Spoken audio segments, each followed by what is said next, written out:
Google Live button on the front of my phone. There you go. Okay. Oh, so it says over here there's an error loading your app. Okay. Yeah, trying to refresh. Do it. Hold on now. I think it's Let me give the intro real quick. Oh, there it is. It's working? Yeah. Cool. Hey, Facebook Live, those of you just joining in, I'm here with best-selling author Tucker Max. We're going to have fun today. I'm ready to keep me honest. This is making me uncomfortable. No, we've got Tucker Max. Again, we're going to walk through a bunch of things. One is what Tucker's focused on now. You guys know he's a best-selling author. Launched many, many books. I hope you saw here and was really a big breakout hit, right? At the beginning. And then the latest one was Mate, which was what, June 2015, most recently? Yeah, I think it was September. So you guys, we're going to talk about now. We're going to talk about what Tucker's focused on now, how they're building the business. Specifically, if you're interested in writing a book, Tucker's going to help you understand how you can write a book, how to have a lot of success, even if you suck at writing. Yep. Right? Yeah. Is that right? That's exactly what we do. Awesome. And then coming up, guys, in 20 minutes, we're going to hear from one of my favorite female CEOs. We need more female leaders. You're going to love her. And then lastly, we've got a surprise guest in about 40 minutes. Many people call him the king of copywriting. We're going to have a lot of fun over the next 60 minutes. So, Tucker, let's just kick it off. Before we do it, just thumbs up from Carlos. We're good on Google Hangouts. We're good on Facebook Live. Great. What do you focus on now? So now I have a company called Book in a Box, and basically we turn ideas into finished books. So you have an idea, you want to get into a book, but you don't want to sit at a computer for a year typing the motherfucker out. Yeah. You just, you call us. We do everything, about 15, 20 hours of interviews over the course of about 5-6 months, and we do everything else. We take your idea, we position it in the market, we structure it, we outline it, we interview to get everything out of your head, we transcribe it into a book, edit it, make sure it's right, cover, interior design, distribution, everything. Whole shebang. So we've got a bunch of you guys tuning in on Facebook Live. We've got Jeannie, Carlos, I see Sam tuning in as well. How many of you guys, just real quick, type yes in the comments if you're thinking about writing your own book. Same thing on Google. If you're thinking about it, let us know. Look, dude, Tucker, the people always tell me you write a book, but you do it not to make money. You're still going to be broke, and it's going to take a lot of time. Is that true? It depends who you are. Yeah. So if you're just some idiot who's trying to write a novel, you're probably fine, right?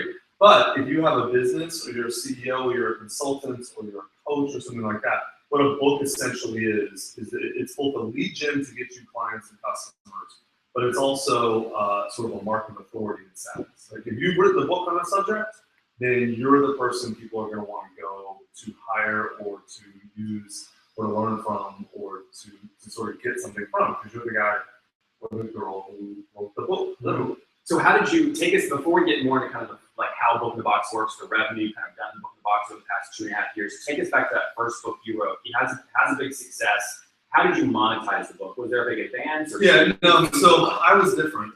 And I was one of those idiots who's trying to be a writer and make money just from the book. Yeah. And like, there's like one nobody does that. No, dude. There's like one in generation where that works for. And I got totally fucking lucky and it worked for me. Yeah. And so, but almost anyone else, a book is a way to get something else. The book is not the end in itself. For me, it was because I wrote short stories about funny shit I did, and people loved it and bought it. So, I sold millions of copies. But so how many, just out of curiosity, you had 3 or 4 or 5? How many bestsellers? 3 #1 bestsellers and 1 other non. And we'll talk about why that's a bunch of shit later on. Yeah, right. Easy to the bestseller list, because I know it's easy to game. So we'll talk about gaming the bestseller. I have all these friends. They look, they're my friends, but they write the crappiest books, and they go drop 80 grand on some firm that guarantees bestseller. It's $250,000. It's ridiculous, but it's still shitty content. Oh, you have a lot of people reading your books when it's shit. I agree. So we're talking about Book in the Box solves this, right? So how many total books would you say you've sold? Me personally, about 3 million, a little bit more. 3 million. 3 million. So again, those of you watching live, Tucker sold over 3 million books, and he's now helping other authors do this who maybe are not great writers. So we'll get to that in a second. But tell us how you did monetize the books. So honestly, man, the most important thing if you want to sell books, or if you want to use a book to get some other goal, is writing a great book. And it doesn't mean you have to have beautiful sentences. It doesn't mean you have to open a page over your fucking computer. That's not about great. A great book means you are writing something interesting and valuable to a specific audience. That's what that is. So like, you know what you thought on software, right? So if you were to write a book that took different angles into that sort of knowledge base that other people really wanted to know, you'd probably sell a lot of copies, right? Same with me. All I did was just write short stories about funny things that I did, and I made them entertaining, and I made them interesting to other people, and so they would read them and be like, oh, this made me laugh so much, and then they tell all their friends and whatever. But at the end of the day, humor and entertainment is not fundamentally different than information and knowledge. But a lot of people think, like most of these books are sort of nonfiction informational, right? Like teach you how to do something. And a lot of people think, oh, you gotta be very serious about them. Yeah, I mean, what's more important is making sure that what you're telling people is interesting and compelling, and then also valuable. I remember at Virginia Tech, I don't know if you guys, I see Mike Baltus is tuned into the comments, John Kenny, good to see you guys. We can see your comments here.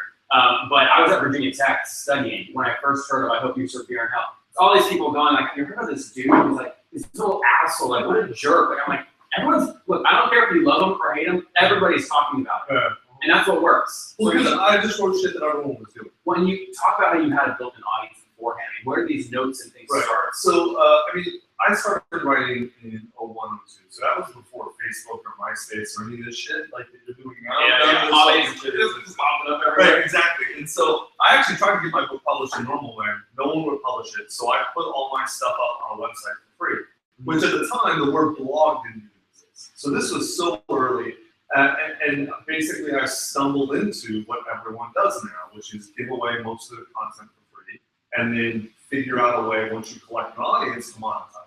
So I put up all my stuff on my website, and then I just put an email capture, and I ended up with this huge email list. So every time I would release a new story, I would send it out over email. And by the time my book came out, I think I had like 50 or 70,000 people on the email list, which in 2006 was a big deal. It's a huge number. Hey, cheap this real quick, just so make sure we're going So it's a big number, and then I ended up releasing the book, and then I sold like 5,000 copies the first week because I had publisher, no publisher. That was with a publisher. It was, yeah, but it was not like one of the major publishers, you know. Like they offered me really small advances. What was like the brand too? No, it's 15. 15. Well, it's funny. So I got offered 15 grand. Once I put up the website blew up. Then all the big publishers came back to me, like Random House and Penguin, those people, and offered me pretty much all of them were 10 or 15 grand. And I turned it down because like, fuck you, it's not. I was doing myself, yeah. Right, exactly. And then I ended up thinking I was going to get a bigger advance. I never did. At that point in 04, 05, self-publishing really wasn't a thing because all the distribution models, all that sort of stuff didn't exist like the way it does now. So what I ended up doing was not doing anything and getting kind of screwed. And then a smaller publisher came back to me and said, "We'll give you 7,500." Sold. Yeah, right. I gotta take it. Like, all right. What is a big? We're in 2016. What year was that? That was 04, 05. So 2016 now, obviously publishing model's changing crazy. You're leading a lot of that change. Are advances still a thing? Should people try and negotiate for big advances? The only people who should go to a mainstream publisher to get an advance are people who already have a huge platform. So if you have 500,000 people on your email list or whatever, then you can get a big advance from a publisher. You can get 250,000 to 500 to a million. If you don't have an audience, like someone like you could get a pretty solid advance. But most of your listeners who don't have big audiences, they're not even going to talk. Yeah.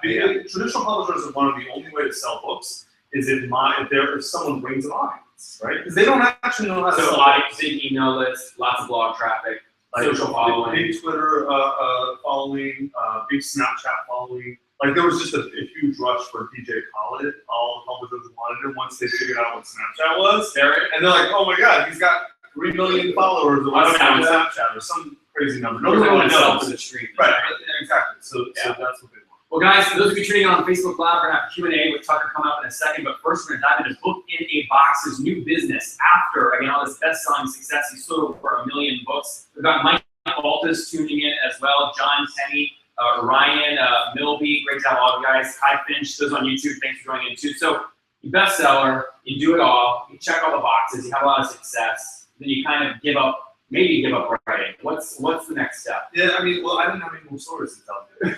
Like, seriously, I got drunk. Meat, sex, alcohol, what else? I had nothing else to say about what I had written about for a decade, you know? So yeah, so now it's just helping other people do their book. So let's walk through book in a box, right? So how's it work? I mean, let's start off with something pretty polarizing. Are you kind of working with publishers, or are you basically saying fuck you publishers? We can do either actually. So Okay. we have a lot of clients who sign publishing deals like with Random House, and then they'll come to us and we help them go from idea to finished manuscript, and then they hand the manuscript to Random House. Okay.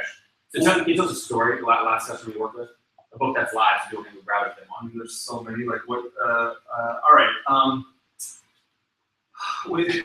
So the books we do are for people who who are experts or authorities who know something, and they want to get their knowledge out to the world and help people, and then also help themselves. A great example is, we just did a book called The Hidden Curriculum by David Cash, Dr. David. He's a surgeon.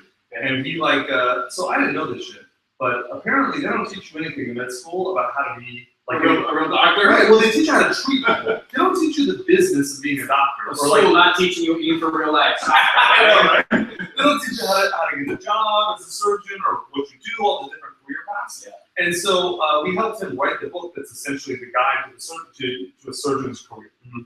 And it's not a huge audience. There's only like 5,000 surgeons every year.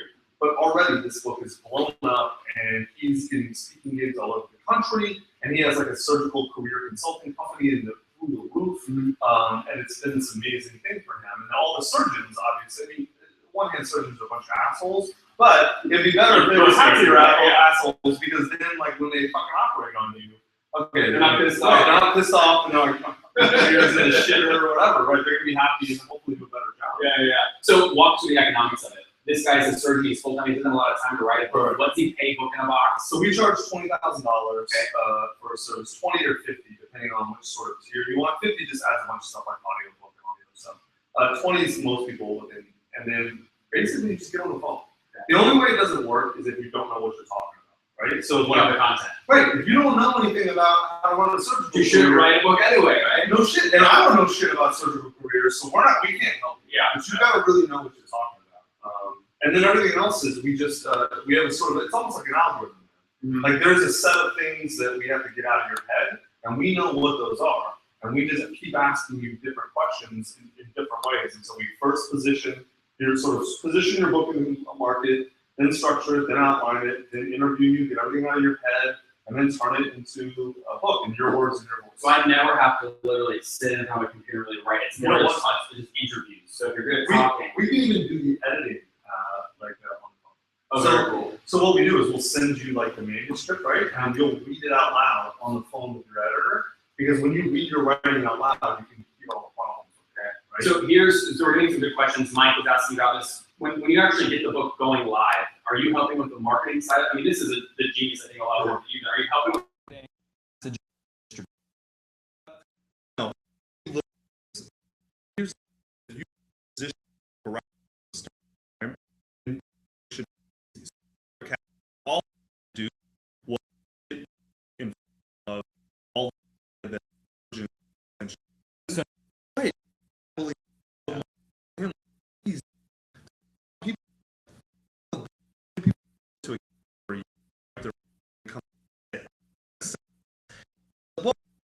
no one cares. Yeah. They're trying to sell something that no one cares about because they didn't think from the beginning about how to position it the right way. So again, you have this in the form of emails, and people were responding. Your college boys were responding well to your emails, so you knew there was an audience. Mm-hmm. Are you doing anything during the creation process to involve the potential buyers of the book? No, because at 20 grand, the people who are coming to us generally have their shit together, and they already have a business, or they have a consultancy, or they know who the audience is, right? So our job is to help them get that right.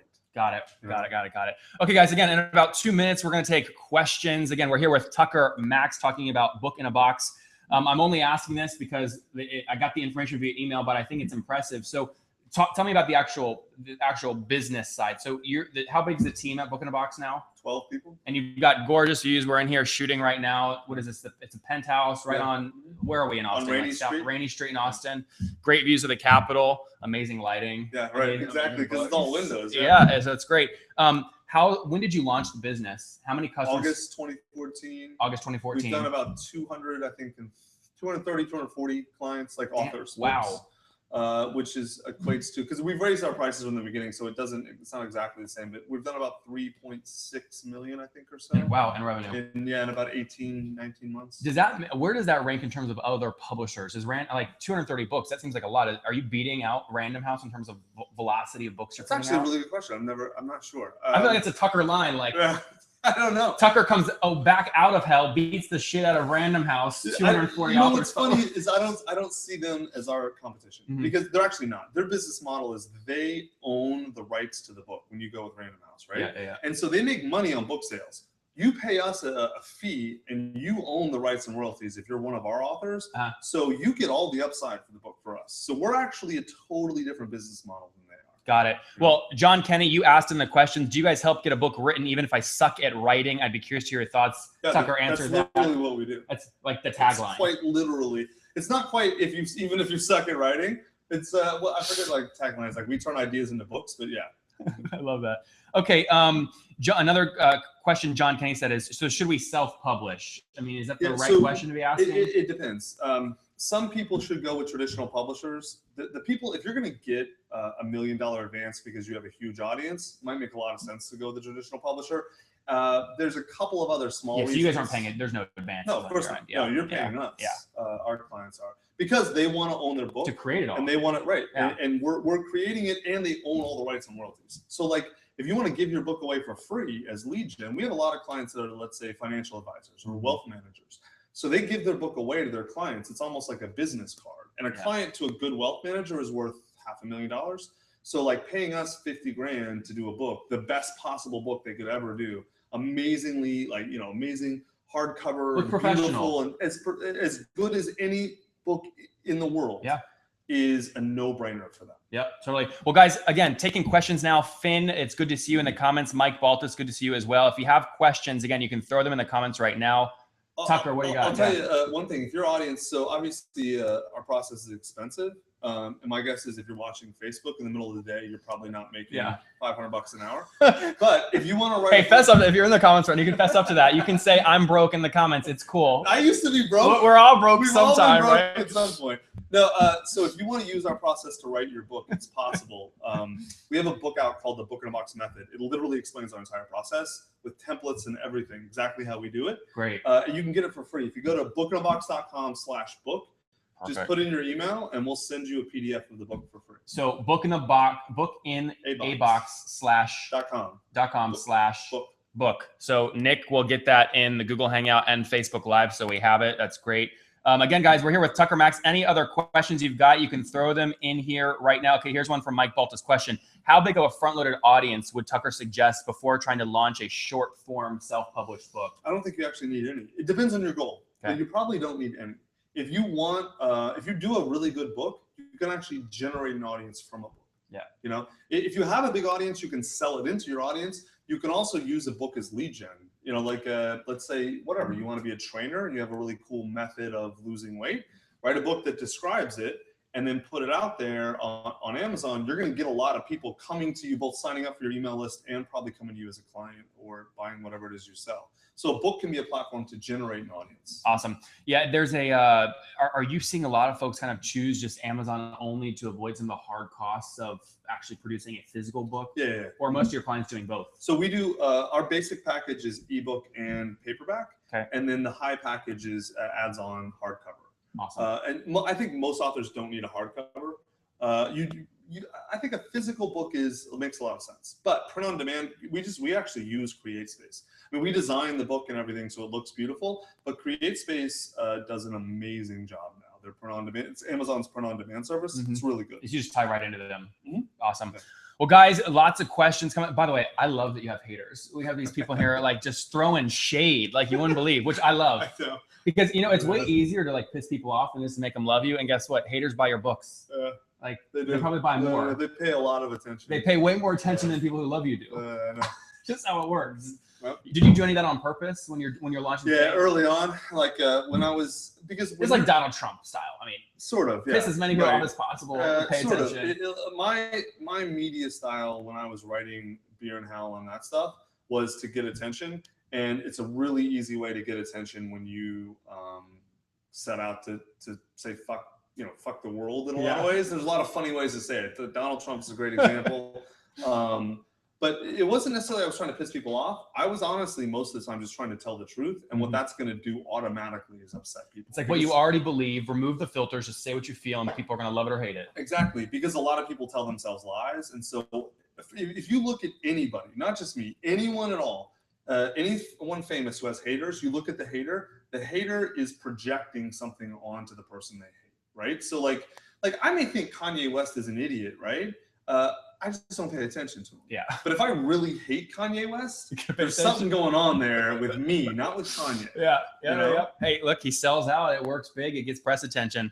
Guys, we're here again with Tucker Max wrapping up. I want to thank you guys for tuning in. We'll have Q&A to continue going on. We've got a great guest coming up next. You're all going to enjoy. So stay tuned for that. But in the meantime, Tucker, thanks, dude. Appreciate it. Man. Yeah, thanks for coming on. All right, guys, I'm going to talk to you guys here while Tucker heads out, and we're going to have Nick work in either Neville or her name, Erica. Yes. Is she here? Is Erica here? Okay. Those of you on Facebook Live wanted to say thank you, and Periscope, hello. We're actually going to just jump ship and do Neville. You're cool with that? Yeah. Awesome. We're going to have Neville coming in next. Many people call him the copywriting king with a K. We're going to get him hooked up. But those of you on Facebook Live, if you enjoyed Tucker, click the like button right now. Just give him some love. Or if you hate him, you can hit the X thing too. I think he's brilliant myself. But tell me what you guys thought about that right now in the comments while we get prepared to bring in the copywriting king. Many of you may have purchased his stuff. Okay, Neville, we're going to go over 3 things with Neville. The first thing is he made a very simple change to the words on a website that immediately sold 120 units of his product. He calls this the House of Rave quick sell experiment. Number 2, he's going to help you understand how to hire a copywriter to make sure you're not getting your ass handed to you, right? There's these people that think they can write and they're horrible. So he's going to help you understand that. And then lastly, right, we're going to walk through how you can write copy even if you suck. Write copy that sells, even if you really suck at selling. So Neville, with all these props, is he good to go? Come over here, dude. Come over here. Let's get these props over here. Right. This is good. What's going on, brother? You guys like Neville? What's up, man? Good to see you. I'm tired. This was like a long walk for us from the Whitley. I was next door at the Four Seasons getting my haircut. Really? Dude, yeah. I love Austin. All right, what do you guys think about Neville? No, I gotta do this. It's all the engagement. What do you guys think about Neville's hair? It's all right. See, I don't have good hair to begin with, so it's not starting on something. Hair can be an asset, right? You have nice ass hair. Well, it just kind of goes. It just works. Speaking of, I was just listening in on the Tucker conversation. What did you think? This was the first self-published book I ever made. 7 weird ways I made money in college. I didn't even know if you could buy this. Look at this picture. Can we zoom in on this picture? There's a whole reason. Remember, like Brian the dog on Family Guy made a book, and there was this funny pastel drawing of him. And I actually tried to emulate the drawing for this, and then also copied Gary Halbert's book exactly. I love it. Yeah. Which Gary Halbert book? The letters. You're talking the letters? No, so these are the letters. I have all these disorganized props over here. That's good. Hey, I'll let you get organized while I tee everything up. Yeah. So they don't need to be organized. Okay, so you're good to go. Yeah. Awesome. Well, let's roll. Yeah. So I'm just curious, guys. Tell me in the comments real quick. Yes or no? You heard of this guy before? You've seen him? He's got great art illustrations. His blog posts kick butt. I mean, this is a guy that invests a ton. Thank you. I mean, you do, seriously. I mean, they're long form, have a lot of value. Well, I want them to be around for a long time. Yeah. I don't want to write just little rants like, oh, copywriting's great. Like, boom, done. It's just kind of like that doesn't last. 10 headlines anyone can use. Each blog post should be an asset is the way I view it. Awesome. It's like every single one of your podcasts is an asset. You have a little arsenal you build. I do. It's an arsenal. I fire. I go. It's a lot of fun. So tell us real quick. You kind of, well, first off, when did you kind of start all the copywriting stuff in general? So I always had businesses. So I've never had a job before. That's an interesting thing. I've never had a job, and I started doing like businesses in high school and then college. So one of my big ones that everyone knew, I owned a rave company. I've still never been to a rave till this day. Was this the House of Rave thing? Houseofrave.com. Yeah. Someone else owns it. I sold it in 2011 because I saw where drop shipping was going.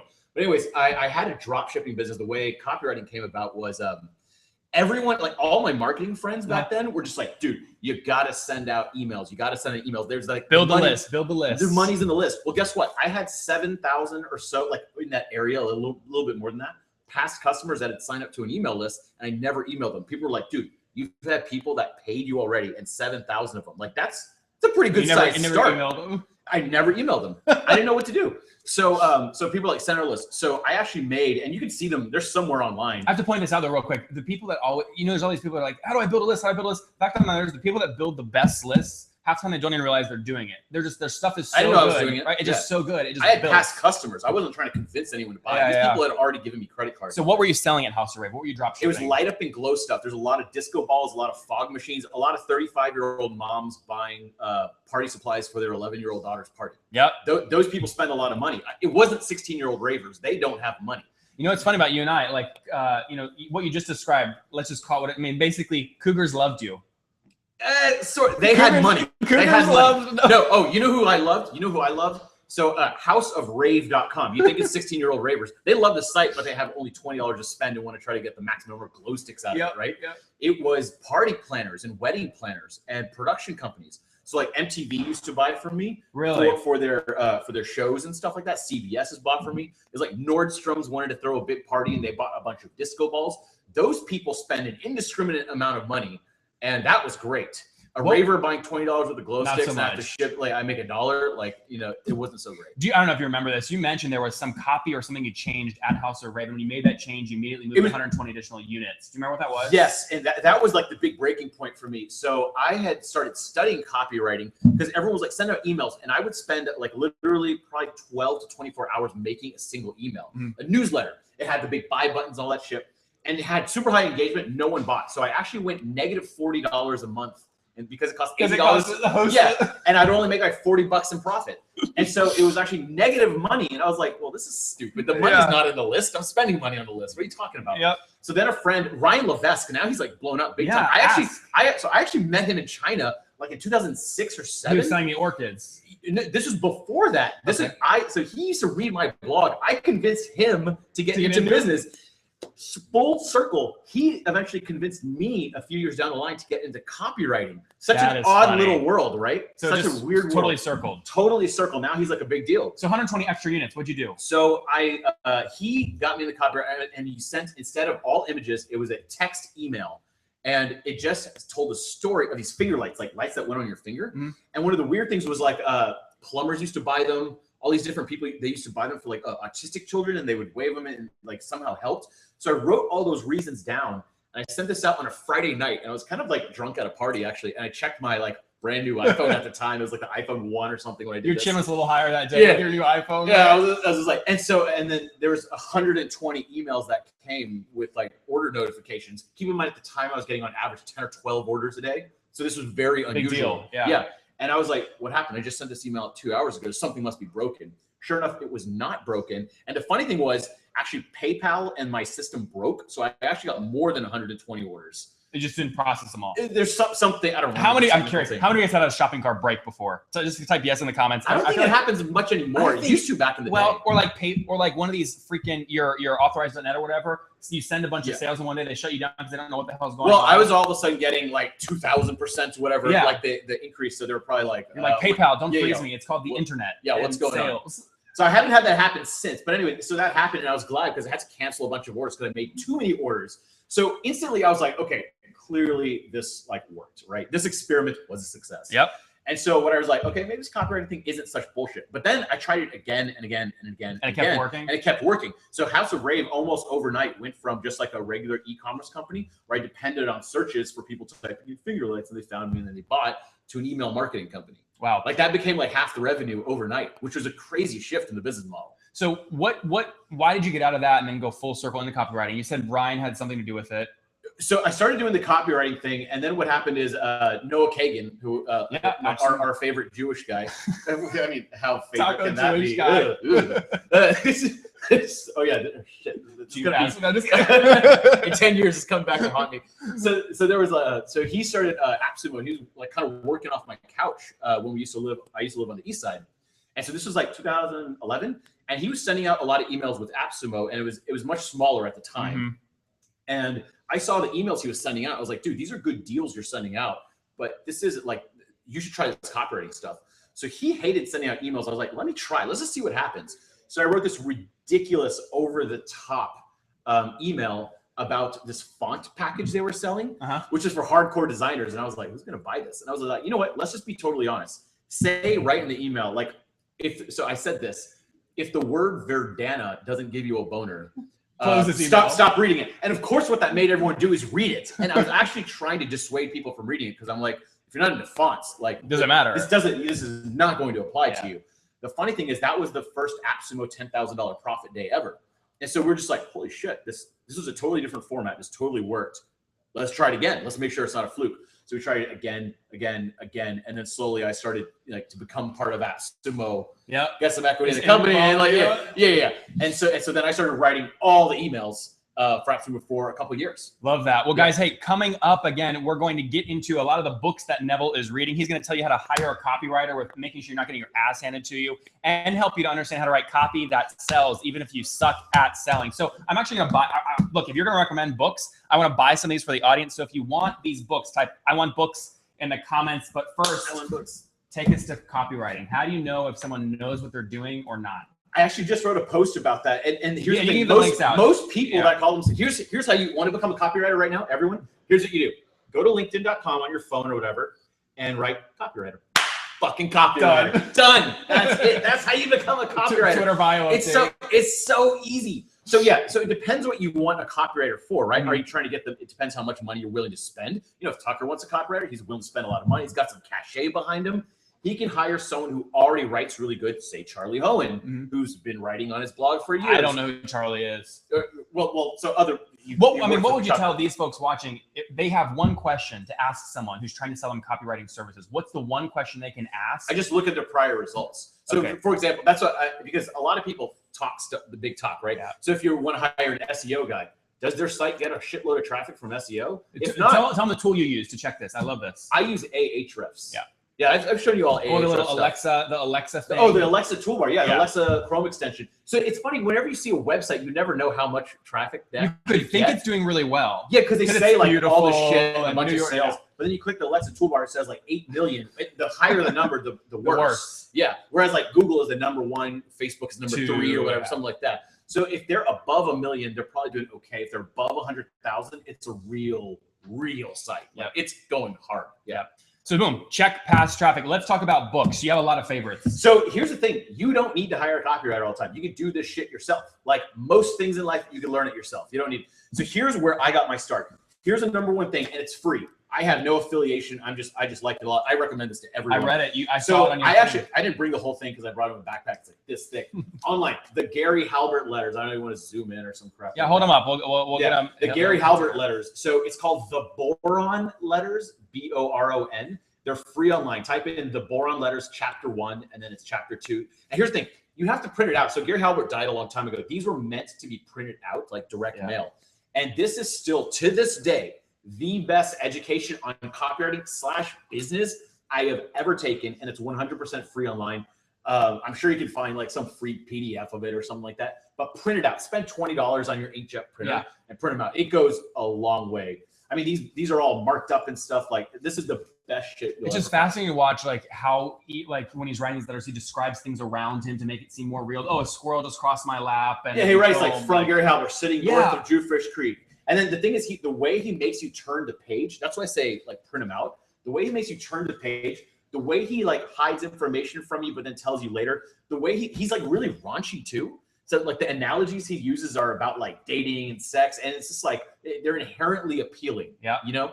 And so that I was highly influenced by Gary Halbert. Okay, the Gary Halbert letters. What's book #2? So there's a solid tie. I would say if you wanted to do specifically copywriting, Advertising Secrets of the Written Word by Joseph Sugarman. This one's actually signed by him. I met him a couple times. Yeah, that's pretty cool. He's one. This is actually he's an older dude. The Rave, Blue Block. The Blue Blockers. He made a ton of money off Blue Blockers. The other thing I really like about him is he's an old school direct copywriter, but he's the one guy that really is not over the top. Gary Halbert can be a little over the top sometimes, which I don't think works as well with a tech-based crowd. Yeah. It works well with like that affiliate shit. Yep. But internet marketing. Yeah. Whatever. I don't even want to talk about that. So Advertising Secrets of the Written Word. It's rebranded as the Adweek Guide to Copywriting. I don't know why they changed it, but it's the same book wrapped up in a different form. If you buy this one, it'll be like $150 on Amazon. Adweek Copywriting is like $20. So this is a great one. And this guy was never over the top. He was just a legit business dude. I met them, like solid dude. I know that there are too many people that like teach how to do something because they don't know how to do it themselves. This Joe did it. He didn't Blue box. He doesn't really teach it. Like, Yeah. he's like not like one book. selling a course or anything like You'll that. never Yeah. see this book in like a top 10 like No. business book No. you should read, right? That's Dude, the point. I mean, I've done a book like you should see how many copywriting books I've read, and I'm just telling you which ones are the best ones to Yeah. read. The other thing is the next one, and I really like this one, Ogilvy on Advertising. This is a famous one. So Ogilvy is Ogilvy and Mather, like the big ad agency, New huge York. ad agency. Yeah. It's what Mad Men is based off of. Mhm. David Ogilvy's like the guy. He talks about how to like get a whole country to buy the same brand of rice. So he's not talking about let's sell a $20 course to My info product. Yeah. He's just like, how do we get people from the world to put their money in Puerto Rico? Like he's talking about worldwide issues. And so he talks about mass psychology and stuff. This is a fantastic book, a lot of images, a lot of agency stuff. I would highly, highly, highly suggest keeping this. So before we get into the 3 or 4 other books you have, okay, tell us real quick, the people that are trying to do this by themselves, Yes. what's the biggest struggle you see people? And they try and like, they read all these things, they actually do take action. They have no experience. So here's the thing. Okay, so you know how Warren, they always talk about how to get us a lot of subscribers. Warren Buffett put out a tweet, like one tweet. It said Warren into house. Yeah. Instantly, he had like 300,000 subscribers the first day, and then blah, blah, blah.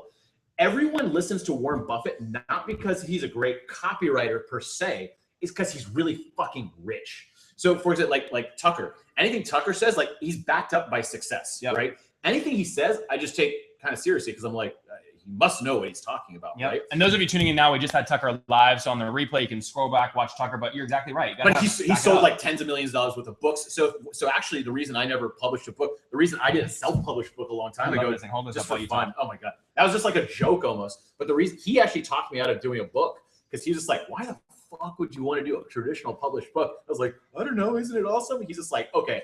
And he talked me out of it. But the reason I listened to Tucker and no one else is because Tucker's like, he's got the success to prove it. He's not trying to sell me information or anything. He's just done it. Yep. And so the good copywriter has actually worked for someone. So I would say if you're trying to become a copywriter, I would try to almost do a bunch of free work in the beginning for high up people. Like approach any of the gurus, blah, blah, blah. Try writing stuff for them.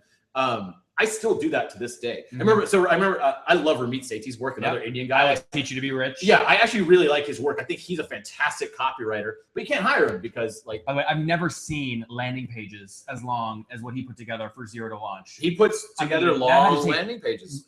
Weeks to put that thing together. Yeah, dude, they're like, so I actually have a thing where I screenshot everyone's landing page. I'm on a bunch of email newsletters. Judge the hell out of them. I have I keep them for my swipe file. Yeah, so I can see them later because they open and close these courses, right? The problem with his is they're so long that my fucking Chrome extension can't handle like 120 pages. And so it always breaks the damn browser. And I'm like, damn it, I can't save his screenshots. I love that. What were we talking about again? We were talking about books, we were talking about credibility. Yeah, so actually, it's funny. In the past, like I've actually rewritten some of his landing pages. So I would see his email and then be at the bottom. I was like, I don't like that. So I'd rewrite it and just send it to him. He's actually a buddy of mine. Okay. But I would send it to him, and it's funny. He's just like, dude, with like changes that you would make. Yeah, I do that for fun. Like that's the kind of person I am. You did it with Andrew Warner at Mixer G. Yeah. This is for fun. It's just so I actually used to go like they don't have SkyMall in airplanes anymore. Yeah. But what I love doing is reading SkyMall and being like, how would I redo that ad? Like, what would I do differently? What the hell is wrong with this guy? Who sits on an airplane and watches That's what I got obsessed with like copywriting for a while. And I would look at billboards and be like, why did that get my attention? Or I'd look at something and be like, that's so fucking stupid, blah, blah, blah. And then I'm like, wait a second, but I'm paying attention to it. Yeah. Right? It, like he talked about the Kanye West kind of thing, the Donald Trump. Like, it's just like, I don't know what you think of any of those guys. I don't really give a shit. Doesn't matter. But everyone's talking about them, so they're doing something correct, right? Well, we've got everyone in the comments. Mike Baltus going, slow down, guys, taking lots of notes. You're going too fast. Again, guys, post your questions in the chat. I'd rather go fast than slow. Me too. Yeah. I'm much like all these people that do interviews with like fluffball questions, no value. Post your comments in the chat. We'll get to them in about 3 minutes. But first, Neville's got a few more books to share. I also want him to share how he's taking something that most people would only keep digital and actually adding a physical element, which I think is really smart. So let's get into the few other books, and then let's talk about the physical element of copywriting. All right, so the other one, like, so this isn't a copywriting book, but this is like it's such an odd book. You'll never see this. It's called The Whack on the Side of the Head by Robert Oeck. I don't know, something like this. This is one of my favorite books. I actually refer back to it all the time because you can open it up to anything and it provides different ways of thinking about a problem. Yeah. So a lot of times, like, people are like, people will say, how do I make a lot of money? He'll be like, reverse the problem, for example. And then you'd be like, okay, how do I make a lot of other people money? And then you're like, oh, that would probably make me more money than thinking about how I make money myself, right? Or he says, how would you make this super fun? Or Caesar do it or something like that. Or how would Warren Buffett do it? And then when you think of it in that way, you think of the problem totally differently. I find that to be an extraordinarily helpful exercise. And any sort of copywriter should be thinking of things in different ways. That's why, while this is not a copywriting book by any means, I thought it's one of the best copywriting books actually out there. I liked it because of the storytelling aspect. And I thought for Did sure. you read this? Yes. Really? You recommended it. Yeah, I have recommended this. I bought it. Wow, I got the email impressive. from you. You also Impressive. recommended one you I'm didn't impressed. bring. You bought one called A Cat in the Bat, or a cat. Save the Cat. Save the Cat. It's a screenwriter's. It's an amazing storytelling book. Yeah. But again, that's more storytelling. Okay. But so that's like that. I mean, that kind of stuff is like how like Lady Gaga's gonna get famous, have a crash, and blah blah blah, and she knows what she's doing. You know, like that's the Save the Cat is one of those kind of books. Like that's like big time fame stuff. So Save the Cat, a whack on the side of the head. What else you got? I wrote a little book where I was tired of people like. So I'm not even trying Can to people promote still- this. can It's they like still get it? $3 or something. I make no money off of it. I got it. I own wrote it as a joke. Here's the funny thing. All these companies keep this around as a style guide. I think it's like it's like 53 pages or something. Mm-hmm. You can read it like while you're taking a dump. It's like 20-minute, 30-minute read at most. But it's basically everything I've learned about copywriting smashed into a small little book. And if you're too cheap to buy a digital product or anything like that, this is probably like what you should buy. It's exactly what you buy. This is everything. I think it takes like a whole book to write something, I'm just like, that's too long. And that's available on Amazon, right? Yeah. So hey, Nick, can we get that in the comments? Just Google it on Amazon. This book will teach you to write the lamest better. title. This book It's will the teach you how to perfect. write better. That's the perfect title. I That's wrote the it in a problem. Google Doc, and the Doc, I didn't know what to call it, so I wrote, "This book will teach you to write better."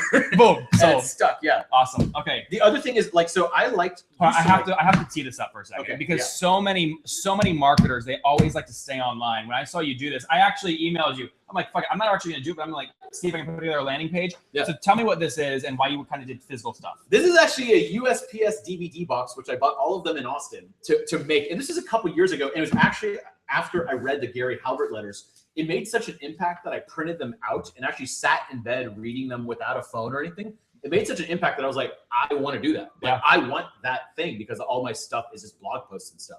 So I actually printed out in like envelopes and stuff and made this thing called the Nev box. Once again, I guess I'm bad at naming things. Yeah, well, it just stuck. I was just like, people are like, what are you going to call it? Is it the copywriting box? They're like, No, it Nev works. box sounds Nev box better. works. Yeah, and so I don't even really sell them. I just give them away as gifts in the comments of my blog. That's really what I use them for. Or you'll like send an email out and say, if you take action, email me and I'll shoot you a Nev box. But I've also sold like $100,000 worth of them. Have you So- really? So that means I probably sold 1,000 of them. That's amazing. Yeah, just as kind of like, I don't know. I mean, it's like, I'll take free money. Yeah, Sure. why not? It Yeah, works. that's cool. And so I wanted to make something physical that people can like actually hold and read. So what's Now in I'm it? like, What's in it? What are they in it? there's 3 envelopes in it and a toy dog, a stuffed dog. Can you show us?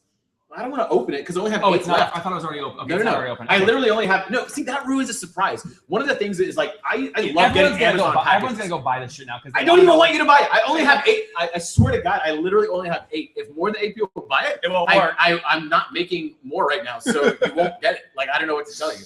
Yeah, and so it's funny because I love getting Amazon packages, and I feel like what's the open rate of your Amazon package when you get something? 100%. Like 100%. Yeah. Like I want to see what's inside. Sometimes, many times, you'd retape it, you reopen it, 101%. I've No, done that's it. weird. Really? Come on, Dude, You've are you never- lonely? Do you need a Have friend? Lots of What's friends. Lots of. You've never opened a package that you just appreciate so much. You know when you open a box and it's like Retape it? no, not retape, but like the air on an Apple package between the outer box and the inner It's box. so you it open goes like yes, Yeah. and you know Makes like, you want to do that over and over again. Actually, I'm a big fan of Steve Jobs, like who isn't? But Yeah. like I was reading that book over and over, and that's where I got the idea for the packaging, where he's just like people. The first tactile experience is not going. It's like when they get the product. Yeah. So I actually made it in envelopes labeled day 1, day 2. I watched people as they opened it. What I thought is that everyone gently removes the envelopes. No, No, they fucking What people, they go funk and like just bam everywhere. So I wanted it to be different colors and stuff like that. It was really It's like fun a designing pinata, it. Yeah. pinata exploding. It was really fun. I mean, I designed this, I think, in like 2011 or something, like 12, maybe. I don't know, something like that. Well, guys, tell us again. But before we keep going forward, tell us real quick in the comments how many of you guys again have gotten some kind of physical product in the kind of marketing space online. Very, very rare. So I encourage you to check it out. By the way, if you think you're full of shit, you can say we're full of shit in the comments. We'll read those too. You just want them to like hate on you. Dude, Say look, it's full of important. shit. Well, we're actually not saying like too much. Well, actually, a lot of this stuff is cool and people are going to like it because it's stuff they haven't heard of before. Mhm. But in terms of actually, you know, what happens. Who's is watching? no one Like, what executes. questions would they have? That Well, are they have all kinds of questions. So like Mike Baltus is talking about Mike, love the book Whack. We reviewed it in a biz class at my university. Oh, so really? Teaching at university. Okay. John Kenny saying, I love it. I just made $3,000 off my last landing page. I used some of the copywriting tactics. Nice. Finn is saying amazing. Yeah, so we've all got great But you know comments. what's the easiest? So here's the thing. Like a lot of people will come to me with like crappy products, and they always say the same thing. They're just like, hey, I bet I have a challenge for you, right? I have something I bet you can't sell. Can They're you trying to, sell a pile of shit, right? That's No, like Gary Halbert said, he was like, people brag about selling ice to Eskimos. He's like, why the fuck would you sell ice to Eskimos? Yeah. Like, you can scam an Eskimo into buying ice. Yeah. But like, why would you want to? He's just like, so he actually would have this great thing that he said that blew my mind. He's just like, I don't take the highest paying gigs. I take the easiest gigs where the product's already selling. Everyone already loves the product. Like, why wouldn't you want to just write for that? Like, you don't want to try to sell a crap product. You want to sell the hell out of a really good product. Guys, if you believe that, type I believe in the comments, dude. I'm the same way. Well, that's like pretty the simple. affiliate space and everything. Like, that's why I don't do a lot of the health stuff, because they're just like, here's how to blast away fat. It's just like, honestly, dude, you never learn that know. shit off of YouTube video. Yeah. But you don't need a lot of the stuff. Yeah. Talk about these last two real quick. You haven't talked about these yet. So this is like I don't know why I bring this because This I is say different don't read cover. it. Breakthrough advertising. Oh my God, Michael Fishman gave this to me. Well, it's apparently- expensive. to It's buy. really expensive. It's like $100 something dollars. $250. I don't know why it's so expensive, but it is. He gave me 3 copies. It's very nice. It's of him. amazing. Yeah. So Breakthrough Advertising by Eugene Schwartz. And this is like a classic copywriting book, but this is what I warn newbies not to read necessarily, because it's so advanced that it's just like, why? Like, why would you do it? He talks about the different stages of selling a product, including stuff like cigarettes. So he's like, cigarettes at first everyone likes. So how you sell them then? Then it goes through this decade where cigarettes are bad. Then people don't get like different economies. He talks about really large scale ideas, but it's kind of dry. I would not suggest it, but it is a classic copywriting book. Awesome. So I wouldn't read every copywriting book that people say is like the best stuff to read. Yeah. Well, what if people? So again, guys, we'll get into questions here in about. I would a say minute. if you're going to start, okay, start with the boron letters and print them out. Don't be a little pussy and just read them online, because you're not going to do it. It just won't happen. So don't even start if you're not going to print them out. Other thing, or actually, I think his son's made a book out of it. Yep. That is a acceptable second choice. The boron letters. The other thing is, I don't know, take your pick. Number 2 or 3, Ogilvy on advertising or advertising secrets of the written word. I would suggest this if you want to go the hardcore copywriter route. If you want to go like agency freelance route, I mean, this is always, you have to read both of these. It's great. And if you want general business, I love Jay Abraham's like whole stuff. He's like semi-retired now. He has a lot of books, but I would say if you want to condense all his like 20, 30 books, this is the one. I mean, I've actually lost this book on planes 3 times. This is probably like the 3rd or 4th copy I bought. Well, these were the 3. You sent an email blast out. These were the 3 that you put in that email blast. So these are the 3 that I've read directly from you. Tell people, do you have these in a list somewhere, anywhere online? I think if you Remember type the in link? copywriting books or best copywriting books or something like that, you'll find my list. With of these. K's? No, just type in best That's copywriting books on, it's copywritingcourse.com with K's. If you see the misspelled domain, that's me. That's Neville. Yeah. Awesome. Well, guys, again, feel free right now to put in questions. We will take them live. Are you seeing anything, Nick, in the comments that we should knock out? Everyone wants a list of books. A list of the books. More books. Oh my God, look how many books I forget. Well, we're you know, surrounded by right now. I asked Tucker, I said, do you read all these books? He He's like, does. Dude, no. Well, he's like, look, if I'm reading a book and it's boring, I put it down and I don't finish it. Actually, so here's the thing. I was voracious a reader, like even as a kid. I know you read like a book a day or something. I'm not that.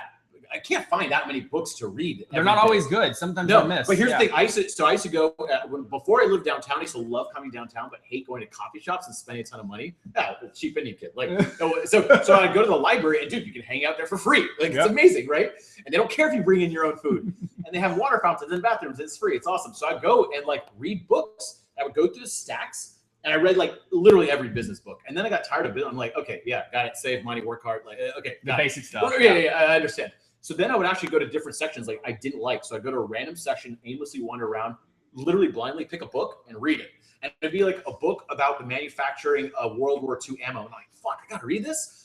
And it was so weird because I would give myself permission to speed read it. Mm-hmm. And you could tell when a book is fluff, right? You could tell when the author was just like, you know, I'm gonna The whole message is in the 200 first extra chapter. pages to just to make this book bigger so I could sell for $19.99 instead of $9.99. Yep. Right. And so I gave my permission to speed read or just skip entire chapters if they suck. It's important. Yeah. really Otherwise I'll never get to those books. Some of them are just really dry. Well, or you learn to like hate reading, right? Because you're like, I can't flip the next page. That's not your fault. Or It's the quite writer's frankly, fault. I don't think the author has any business teaching me about that particular subject. Yep. So you have to be selective with what you read. Just because it's in a book doesn't mean it's true. Exactly. Well, guys, on that, again, we'll jump in the comments. We'll take questions kind of after we shut this down live. But if you missed the beginning, we had Tucker Max on. He broke down and revealed how many books he sold. He talked about how much revenue his new business Book in the Box is doing. And lastly, he talked about how his new company really helps any author, even if you can't write a great book. We then obviously had Neville come on, many calling him the copywriting king with 2 Ks. Dude, just watch Tucker's interview again. Yeah, don't watch this. No, dude, this was so valuable. All these books we'll have in the comments. He told you how to hire a copywriter to make sure you're not getting scammed. Just look at their past work. He dropped some tools like the Alexa toolbar to make sure, see if people on the websites are actually getting traffic. He has a Nev box. Wait, I have one closing thought. Here's the funny thing. thought. I love, the clients I love the most. So I do. I'm actually a full-time copywriter. I actually do work for clients all the time. Shocker. Yeah, and my favorite clients, SaaS businesses. I think like info marketers have this thing where they hide their product. I'm doing a whole expose about this right now. They hide their product and then they market it and then they sell, but they never show what you're actually getting. Which isn't that a weird thing? Like if you went to McDonald's and didn't know what you're getting. What the burger was. Yeah, or like any example we can give. You go to Walmart and they're like, oh, we're not going to show you what this cheese grater looks like, but you should buy it, right? Well, why not just show it? With SaaS businesses, you're selling a real software, right? Yep. Just show the fucking software working. You don't have to like butter it up necessarily. There's a lot of homepages. There are a lot of homepages now where it's literally the SaaS business. It's a GIF of the thing actually working. I love GIFs. It works. Yeah, they're just like, what do we write? I'm just like, just show the product working. Just show it. Yeah, if it works, they'll buy it. If it doesn't, like, they're not. Like, it's just that simple. On Done. that End rant. End rants. Done. Wait, Neville, man. Bracket end rant / coding end rant. Thanks for calling, dude. You crushed it. All right, guys, we are going to wrap up. We'll be in the comments for a little bit. You heard Tucker, you heard Neville. We had a great time today. Thank you so much. If you want us to keep doing these, we'll actually be live from Box headquarters. It's on the top floor right next to the Frost Tower here in downtown Austin. Is that a porn company? It is a porn company. No, they just went public. Aaron Levy. You guys probably know him. That will be on May 5th at 1 p.m. We'll be live just like this. I'll see you there. Take care, guys. Bye-bye. That was awesome, man. Thank you. Thanks for having me. Dude, awesome. Yeah. There's something about that factor of like not knowing. Yeah. Actually, a guy posted like a YouTube video. It's like, you know what it is? It's Christmas on demand. Yeah. Like I always call the UPS guy Santa Claus for adults. Exactly. Yeah. Because I'm always like, oh, you always love seeing the UPS guy. Like, Santa Claus for all these like things that send you like monthly packages of like meat or that's what should be. Meat. Hey, Erica. How's it going? There's Erica. Wait, hold on, restart this. Well, no, he was supposed to be in front of Neville. Hold on. Did we already close it?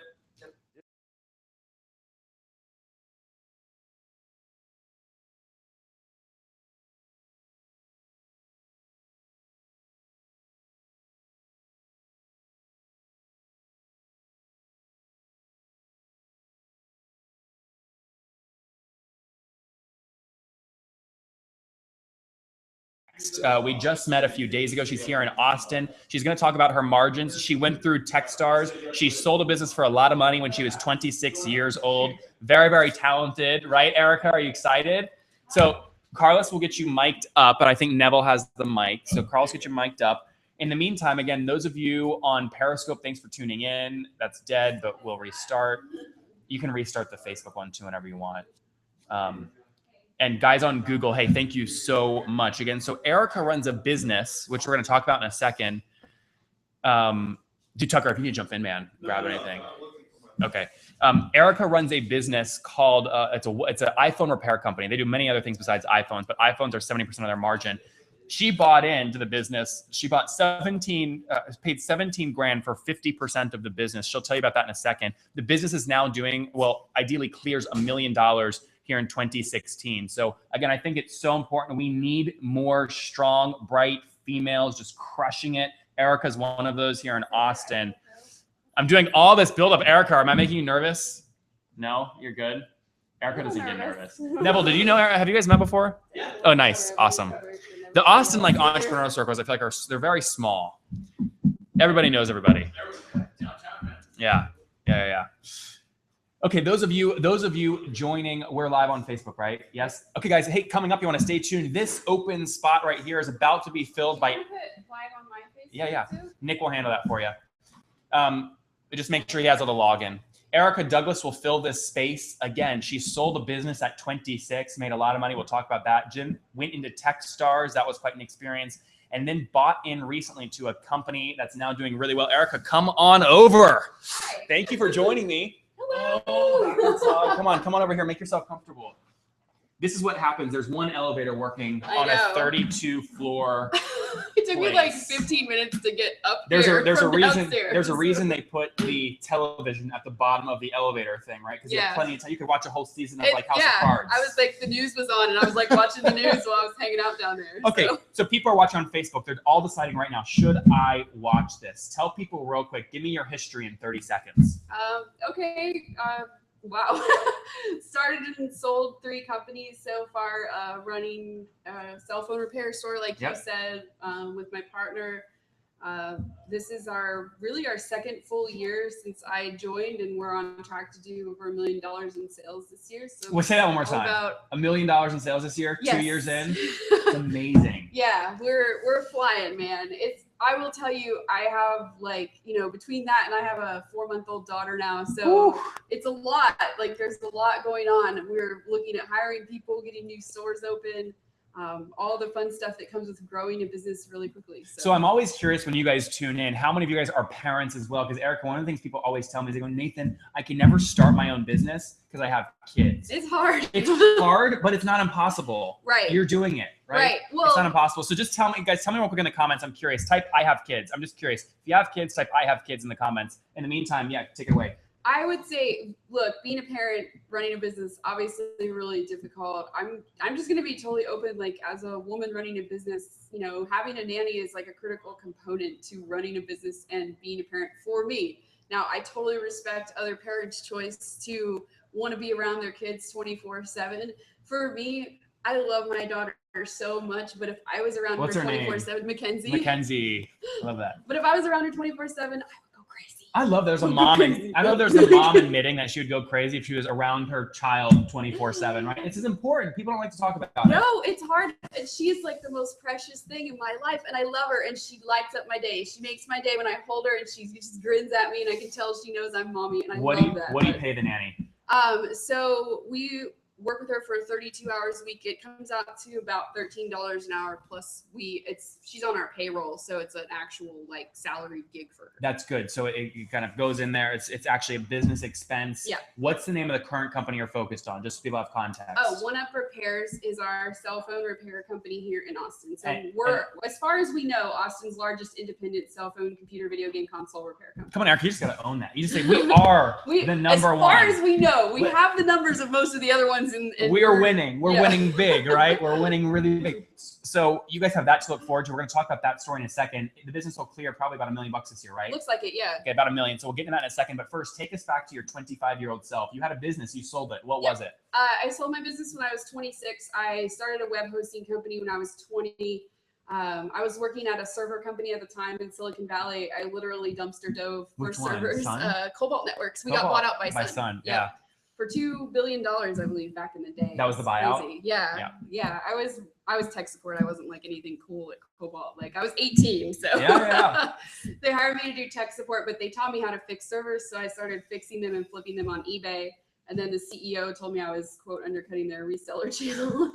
And Did he really say yes, that? The tech Yes. lady is undercutting our reseller channel. because I was like picking up servers out of the trash and like refurbishing them and selling them on eBay. You should just so. tell them our reseller should hustle harder. If I'm beating them, they just should hustle harder, Yeah, right? they didn't have the advantage of being able to pull them out of the dumpster like I did. Exactly. So you were 18, 19 at this Yeah, moment. and so I had these servers. They started like stacking up in my cubicle at work. So I literally had like this stack of servers, like this tall in my cubicle, and I was like, "This is silly. Like, I want to be able to do something with these." So the only other choice was to start a hosting company. It really What was. was the name of the hosting company? Simply Hosting. SIMPLI. Okay, so what'd you grow that business to in terms of customers and revenue? It was on track to do $1 million in revenue the year I sold it for 1.1 million. Okay, and how old were you at that point? I was 26. Who bought it? A company called Silicon Valley Web Hosting. The owner is Bruce. He's bought like 3 or 4 companies and combined them all together. He's still doing this. I was so. wondering if you were going to say EIG, Endurance Oh, International. no, I know. They, I know they those are guys. like the Yeah, they're roll like up. they're like the Hoover vacuum of hosting. Well, they just bought Constant Contacts. like They yeah. just acquired they're- Constant Contact. It's amazing. So what they did was they're basically like a hedge fund, right? And so they're like, oh, instead of investing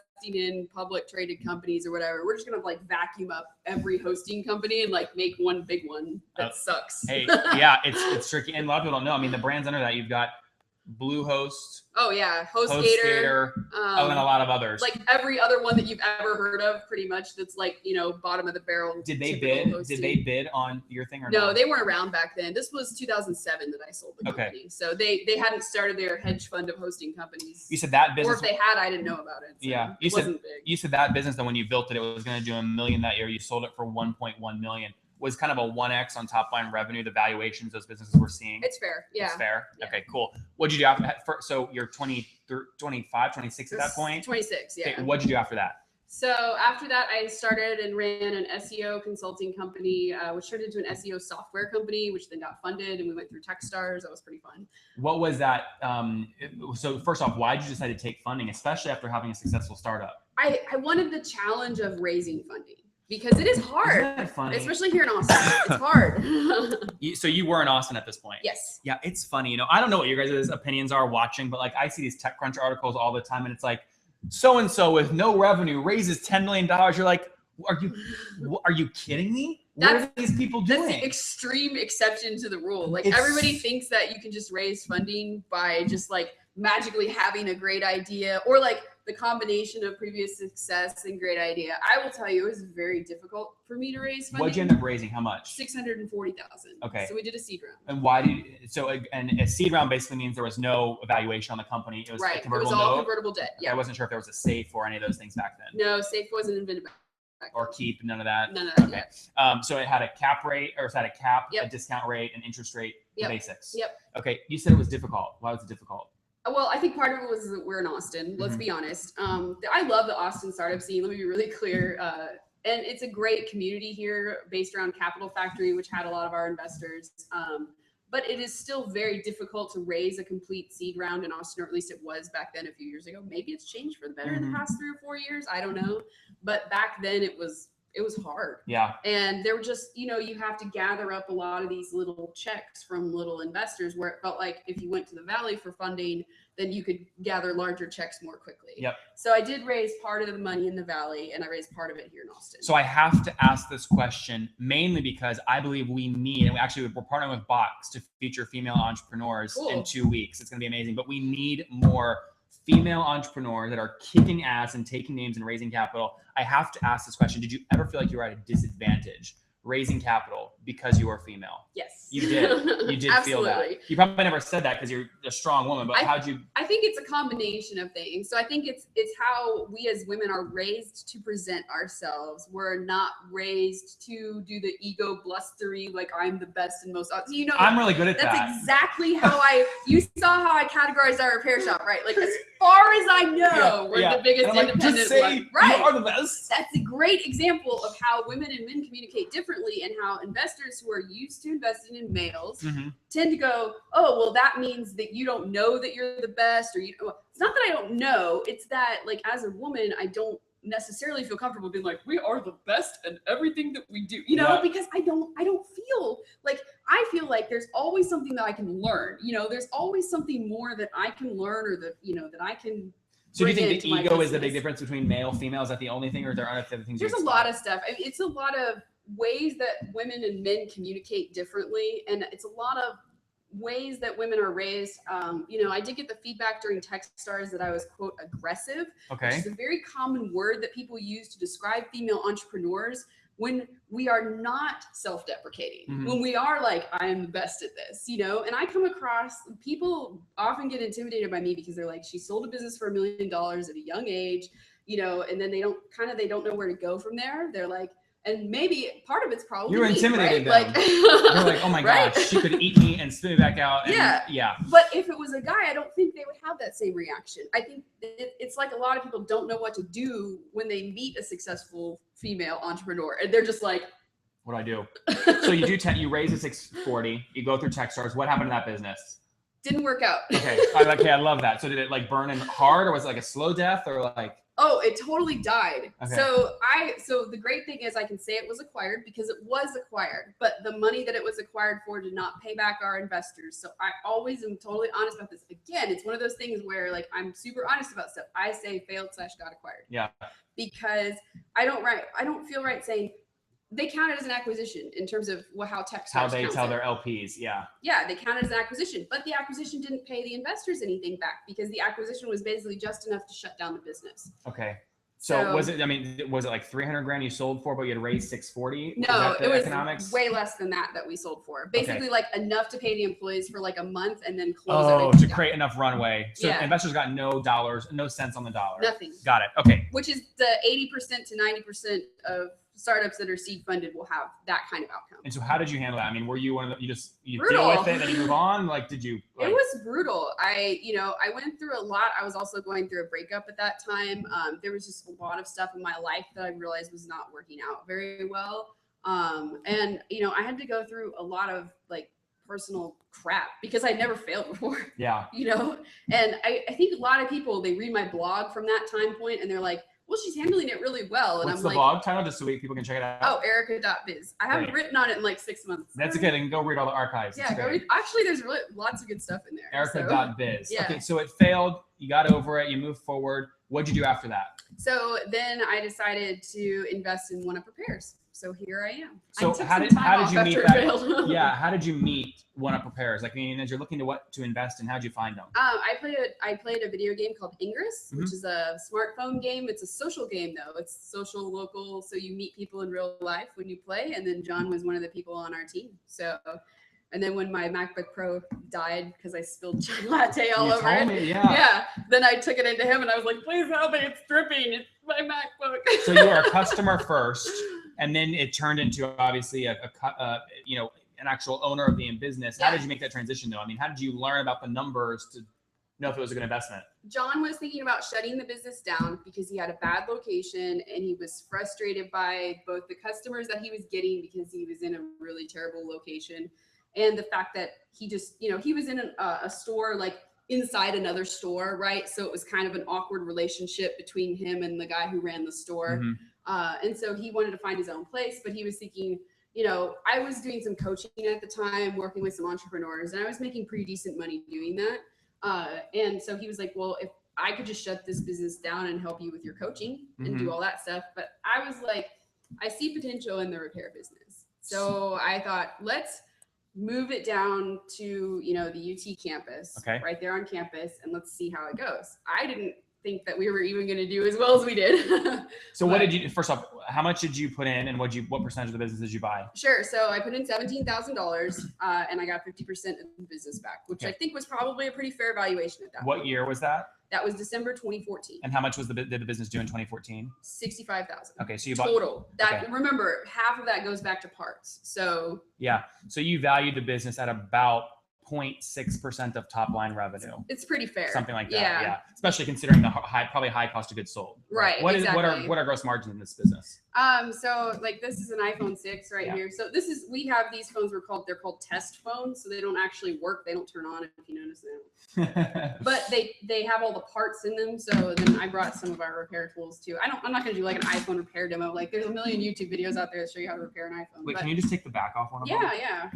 Just because I've never seen this before. Sure. So it's these two screws down at the bottom here. So it's on the bottom of your iPhone. There's two screws right on the right and left of the charging port. And I have the worst shaky hands. Oh, they're real screws. Oh my gosh. They're these little. are like holy macaroni. They're little. Here you go. Don't lose it. They make these small just so you lose them and have to take them into a repair shop. We have bags full of these at the store. So we buy them by the thousand. Wow. So then your iPhone is now loose. So be careful at this point, but you're going to use this spudger and you're going to pop up the screen. And it's going to pop up like this. So it pops up like that. Oh, wow. I don't know if you guys can see this, but there you go. So it pops up and then you like can that. do whatever you have to do inside there. Then it's 5 screws right here. 1, 2, 3, 4, 5. And then did you sing in high school? Yes, That had like I a did. melody to it. Did you guys hear that? I did. It was like 1, 2, 3. It was like A, B, C, G. Probably E flat. because I have a kid too, and I've been singing to her a lot. So if you want to take these 5 out, and then there's a metal plate there. So all these metal plates in here protect the phone from the inside against water and other damage. Interesting. Like So I what's said, I have the worst shaking what's the hands. most common thing? Like that water gets in this thing? That's The most common thing is a broken screen. Oh, So interesting. this is how you do a screen repair. So you just pop this out, and I'll just show you. You have to pop this out in order to do the screen repair? Oh, you have to. Oh, there's all kinds of stuff you have to do in order to do a screen repair. Okay. I gotta put these in order, otherwise I'm not. So guys, while she's taking this apart, again, just to break down what kind of happened, the business did 60 grand back in 2014. It was going to be shut down. She found this guy named John, but based off an online game she was playing. And when she learned that he was going to shut the business down, she bought 50% of the business for $17,000. Okay. So what the business is doing now in 2016, remember she owns 50% of it. It'll probably clear about $1 million. And last year in 2015, it did what? $380,000. $380,000. So there's the screen. So in this, so in order to do a screen repair, it's not as easy as some people think it is. So this part, by the way, for an iPhone 6 runs about $64 wholesale. Okay. So that means you're buying at least a quantity 10 at that point, right? Okay. So if you're buying quantity 1, it runs more like $75. Then there's all these components back in here. I'm not going to get super into it. But I'm when not you gonna replace use a all broken these screen, you have to buy this whole thing. It's not just a piece of glass you slap on right. the front. Please don't buy the glass because the glass. So it's all from the factory. It's all like, see how thin this is right here. This little layer for the audience. This is the glass, the digitizer, which is the touch sensitivity part of the screen, the LCD, which displays the colors, and the backlight. So there's 4 parts in that like 2 millimeter thick screen in there. So if you buy just the glass, some places will advertise that they can do glass only repair, but it's extremely difficult and often doesn't work very well. So what would you cost for a replacement like what you just did? This is $119 to fix an iPhone 6 right now. For the broken screen. Right, that's for the broken So screen. it's $116. 119. 119. What's it cost you to the parts, the hard costs? Wholesale $64 plus tax. Okay, so you're looking at already you're down at about $55. Yeah, we try to average about $50 profit per repair. Now, gross margin, or like that will go to the bottom. $50 go to the bottom line. Right. Then we have to pay salaries, rents. Yeah. So all will the business stuff break even in 2016? You think? Oh yeah. Did it in 2015? Yeah. Oh nice. How much cash did it go, or to the bottom line? Great question, because John and I usually just pull cash out of the business. Well, that's why I asked. I always ask entrepreneurs, when your business makes cash flow, if you don't put it back into business and you pay yourself, what do you then go do with that money? Do you put it in real estate? Do you diversify? So last year we mostly paid off debt. So I had a fair amount of debt still remaining from my company that was acquired, but was not acquired for very much. And then like it had a lot more debt than I realized on its books. So I had like $30,000 in debt. So you took some cash out of the business to pay your own debt? Yeah. Okay. So And just to be clear, I paid all that off. John is not your husband, right? We're getting married. Oh my God, you are getting married. At some point. Okay, because you were talking about this like it was joint, like paying off debt. I'm like, wait, I wonder if they're a thing. So you're like, wait, did the business create the marriage? I think that we were best friends for a while before we ran a business together. So we were just really close. I love that. I love that. Very cool. Well, so for specifically, I hate doing this, but specifically for female entrepreneurs that are watching right now, they want to get started, they want to launch a business. What would you tell them?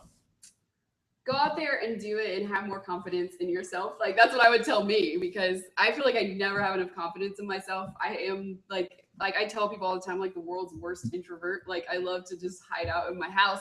I love like in the store, I'll be the one back there like fixing everything, and then like John can go deal with customers. You know, he's the consummate extrovert. He loves to deal with people. I'm just like, let me be behind a computer all day. Well, guys, again, if you want to study more powerful women building amazing businesses, one of my favorite, you may or may not know her, Andrea Lake. She has sold, so she runs a sticker business. So also has hard costs, less than you, but also has hard costs. She sold over 20 million stickers. We interviewed her. She was totally transparent in episode 214 of the Top Podcast. That's at nathanlatka.com/the top 214. And someone else that I love, I'm curious, she is a hardware entrepreneur. Do you know a woman named Tracy Hazard?